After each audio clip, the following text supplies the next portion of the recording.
This is something for y'all to hear. Well, good morning, good afternoon, good evening, family. Welcome to the Mental House with me, your host, Khadija. First thing I want to do is give condolences to the Spears and the Taylors families. My homeboy,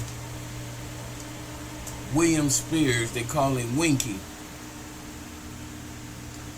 Somebody I've been knowing since I've been since the third grade.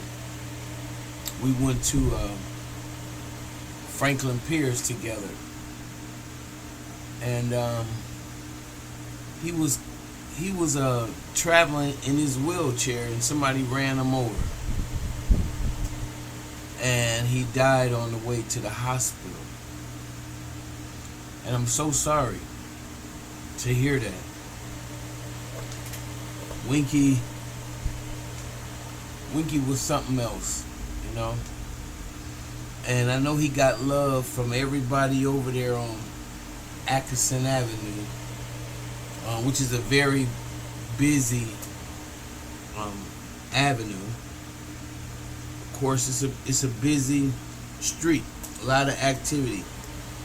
And I don't know why he was crossing at night or in the evening in the wheelchair, but he was.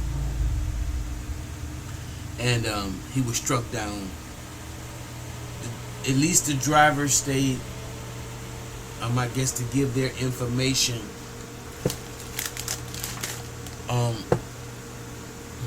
Unfortunately, the driver had to get arrested for whatever reason. But I just wanted to say, rest in power, Winky. My brother. But, you know, I've been having a talk with my offspring and letting them know just how important it is to make sure that their children are not ever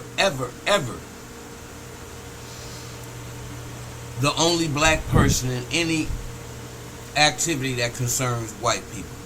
And I know a lot of y'all gonna get mad, you know, and saying, oh, that's just racist, or that's just, well, we don't have a history of killing y'all, but you have a history of killing us.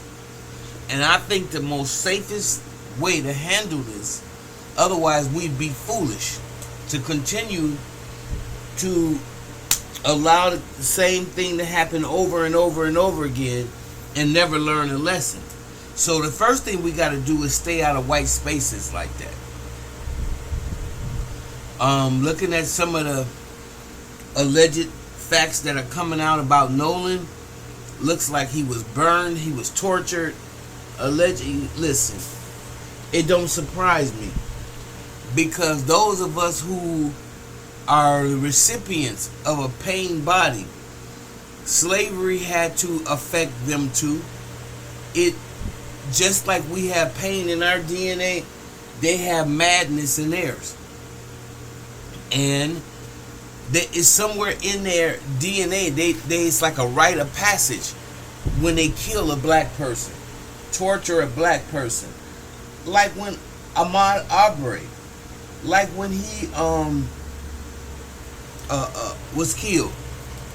Remember how the family, the girl of the killers,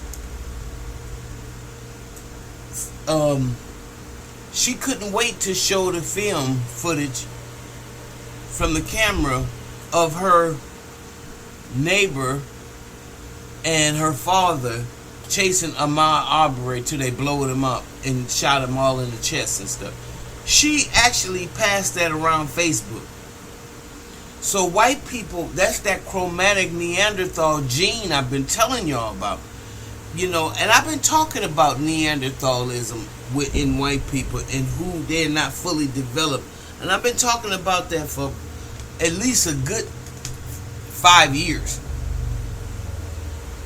And whenever I make a video about it, I get it struck down, taken down, because somebody don't want to deal with that. But I want to make sure y'all deal with what I'm saying right now. That chromatic Neanderthal genetic mutant, that inbred behavior that is like almost like has a thirst to kill, a great bloodshedder. He's and all they miserableness and angst, they take it out on black and brown bodies. And unfortunately, I have to say that about all white people, because I don't know which ones are good and which ones are bad. And until they, I don't even want to be given the responsibility of trying to figure it out. I just lock them all out, as Muhammad Ali said. If 10,000 snakes are coming, and I know that 1,000 of them are good, and they all coming to my door, I'm slamming the door. Because I don't know who out of this 10,000 is a good snake and who's a bad snake.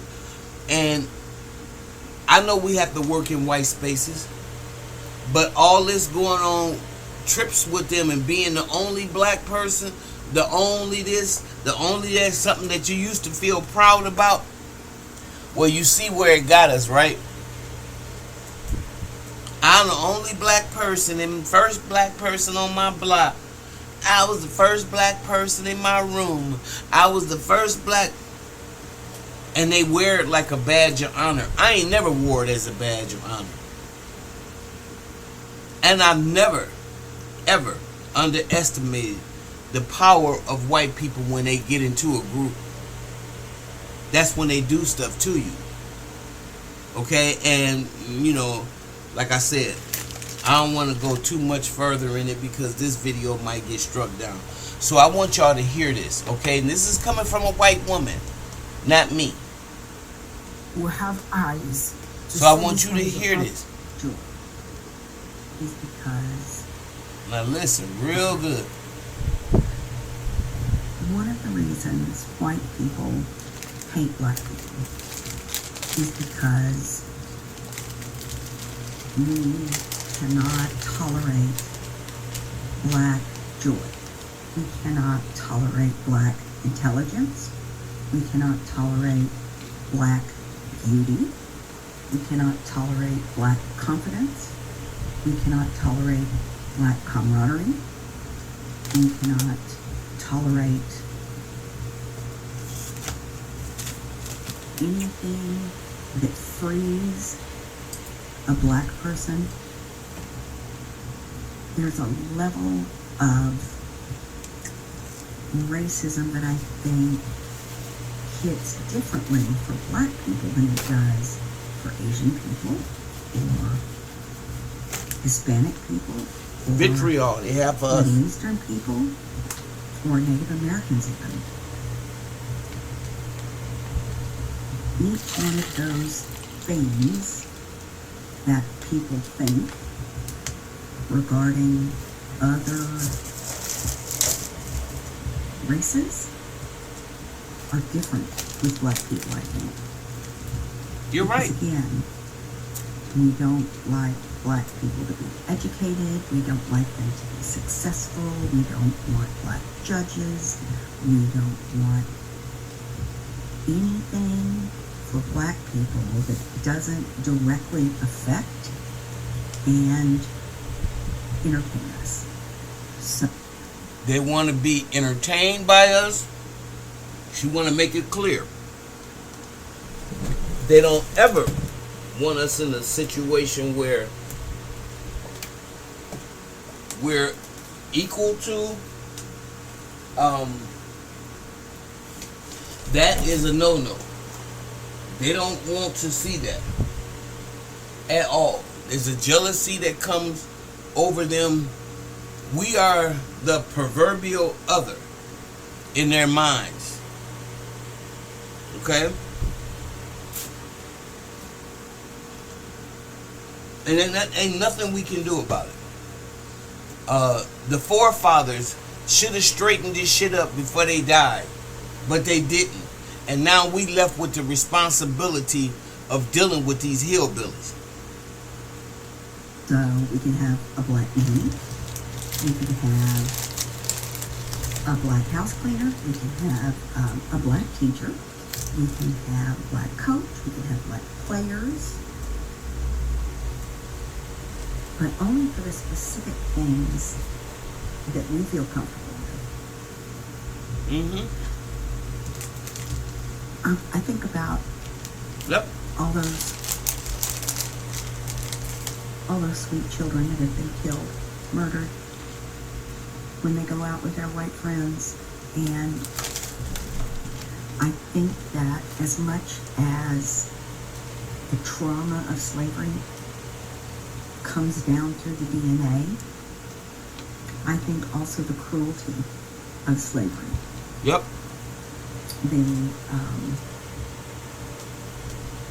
The desire to hurt, the desire to steal and kill and humiliate and torment and disappear black people is what comes down through the DNA. I think. Did y'all hear that? That's what Donald Trump and Iceland is showing you right now. It's the cruelty of it. And that's why I said black people shouldn't participate in these things, in these organizations that have you making somebody else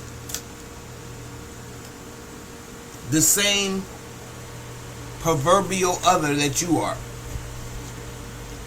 Don't be that type of slave. And it takes some conviction. No black person should be on ice. None.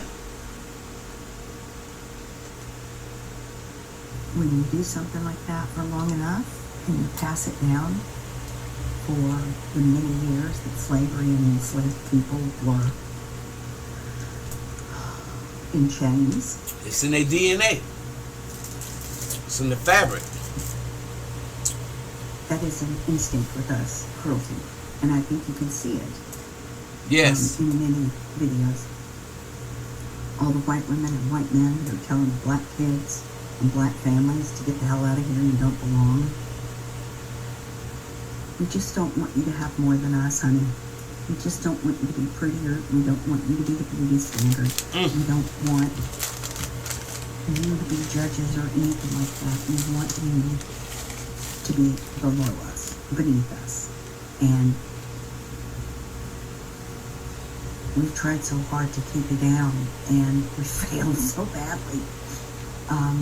You can't kill God. Like Maya Angelou said, still you rise. We may hate you, we may beat you, we may do those things, and it makes us crazy that you keep coming back and getting better. Yes. We Tell the can't truth. stand it. Tell the truth. I don't know why that is.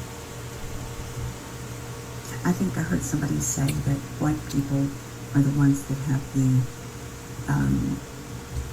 ancestors that were closely related to the apes. And I believe Neanderthals. that. We are so similar to Cro-Magnon man. Neanderthals, we're fucking pale monsters. Yes. Tell the truth.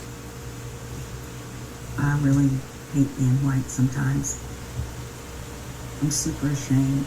I think things like, sorry, I don't get good sleep right now. I think when I see a young black kid with a bunch of white kids, or like I try to watch for things that are happening, and I was thinking to myself, if I saw a black kid hopping in a vehicle with a bunch of white kids, what would I do? I mean, I could do anything. I could get the black kid to come over and say, hey, I think I know your mother, come here. And then to say, you better get away from all them white boys. But I had a brown friend of mine tell me that that was silly and that it is savior-ish. And I don't like that. White savior, white savior. Ugh. And then I still do it. I have it in me that black people need my help. Mexican people need my help. Hispanic people need my help. Maybe they do, maybe they don't. If they do, oh, please forgive me. I'm so sorry. If they do, they'll ask. That's one thing. They'll ask. And I'll know instinctually if I'm out and about, if something's happening. I can just pay attention and see. Oh, y'all hear that? I think she gave you $1 million worth of game right there. She just told you everything, and if you didn't get it, go back and listen to it again, because I appreciate everything she said. I really do. I really do. We can't afford to bury no more Nolan Wells, because we already know what the end is going to be if we continue to let our children in these white spaces like this and be the only ones. Okay, and I know a lot of y'all think that that's harsh to say, but it's the truth. And if you disagree with me, let me know, and let me know why. Okay? Please hit the like button. Please hit the share button. I'm trying to get back in the algorithms, y'all, because I'm out. But I'm trying to get back in, and I need y'all help. Please share the video. Please like the video, and I will see you in the next video. Be blessed, family.